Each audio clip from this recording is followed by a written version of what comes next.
how the fainting incident affected me. It affected me quite a lot because, first of all, I was young.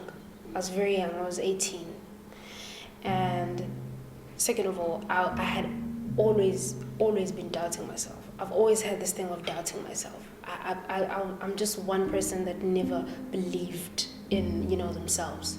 And so I struggled a lot with self-esteem, things like that. Even in school, I never, from silly things, not just music, from silly things, like even, people tell you, oh, you're pretty. I'm like, okay, I'm pretty, but I don't believe it, I'd be like, okay, thank you. But deep down, I know I'm like, me, pretty. So when I went on Idols, I had always been doubting myself. Yeah, when you're walking into a mall, people laughing and pointing, you just need to be strong for yourself. I had no choice but to be strong. South Africa made me the person that I am today, which is a strong woman.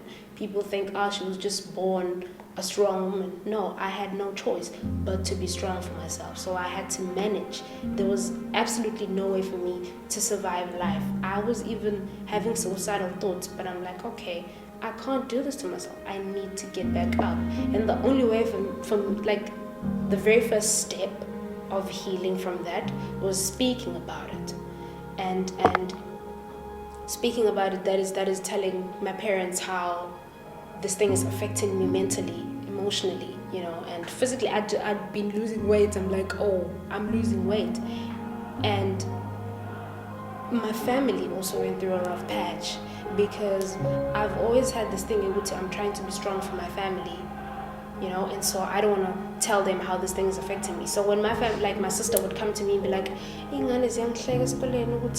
is embarrassing herself on TV, and then I would just laugh about it and be like, but it's what happened, I was trying by all means to cover it up and make it seem as if I'm strong, but immediately after saying that to her, I'd go back in my bed and I'd just cover myself in my blanket and just sob and literally cry. Because I told myself how to be strong for others. It's something ekhona incwadi njengoba incwadi ibizwa ngokuthi the Queen of Comebacks. That is the beautiful title that South Africa gave to me after titling me Maquleka. Then from there it shifted to the Queen of Comebacks. So you can just see the emotional roller coaster that I went through. And I'm not mad at anybody for laughing. They are the ones that propelled me to do better and become the person I am today. So thank you to everybody that laughed, actually.